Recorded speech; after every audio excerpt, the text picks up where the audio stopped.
Il existe en France des crèches intergénérationnelles. Pour en parler, on accueille Sandrine André, qui est évidemment journaliste à la rédaction de DKM, etc., qui a enquêté sur ce sujet.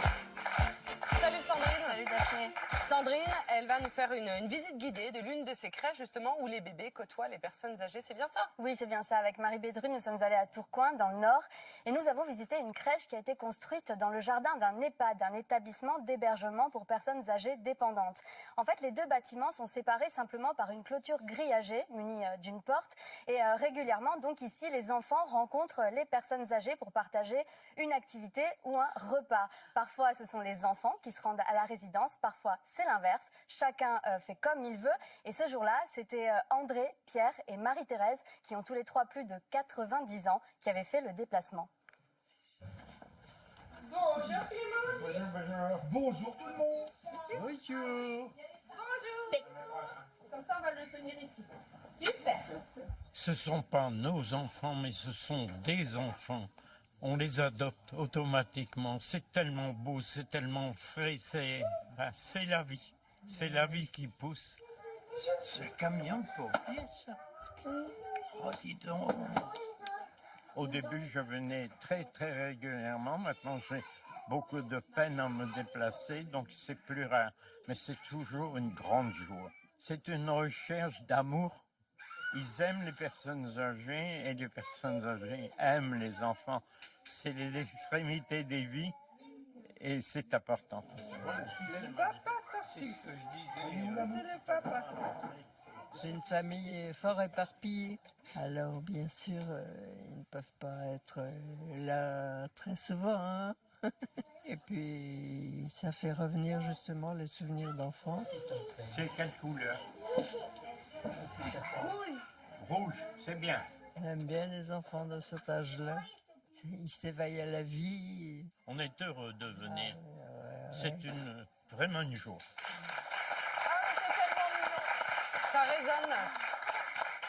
On va vous montrer d'autres images, mais ça résonne très différemment chacun de nous. Ah, Ça bah va, oui. Jeanne? Moi, ça me touche. Bah oui. C'est ce côté, moi, c'est vrai que ma grand-mère, elle me manque beaucoup et je suis triste de pas lui avoir présenté mes enfants et de voir ça, ce côté transgénérationnel, c'est très beau. C'est très Remettre beau. Donc, voilà, ça me l'ancêtre touche. au milieu, au centre de la famille.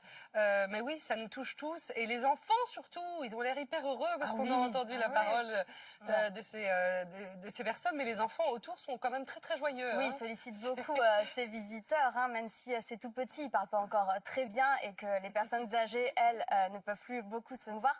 En fait, pour que ça fonctionne, il a fallu s'adapter au rythme de chacun. Les tout petits, en fait, ils sont en forme très tôt le matin et les plus âgés plus tard dans la journée. Donc ces rencontres, elles sont très délimitées, elles ne dépassent pas la demi-heure. Et j'imagine qu'elles doivent être assez encadrées. Peut-être qu'il y a même 2 fois plus de vigilance pour le personnel qui est autour. Oui, bien sûr, hein, c'est des classes d'âge particulièrement fragiles. Donc il y a à la fois le personnel de la résidence et le personnel de la crèche.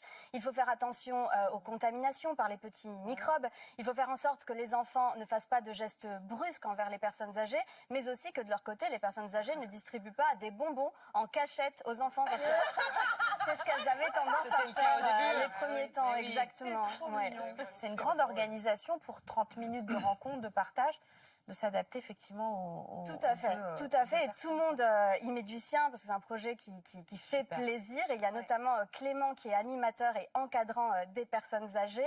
Et lui, donc il supervise avec le personnel de la crèche. Et au départ, il avait quelques craintes, Clément, parce qu'il ne s'était jamais occupé d'enfants. J'ai fait un peu des grands yeux parce qu'on m'a dit tu vas devoir un peu soumettre à ce public. C'était pas du tout ce que je désirais.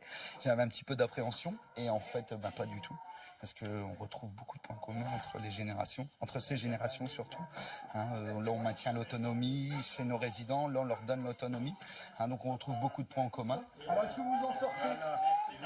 Ah, il est complet, il y en a réussi. Alors, l'animateur, voilà. Ça commence. J'ai vu ça. Ça incite mes résidents à sortir.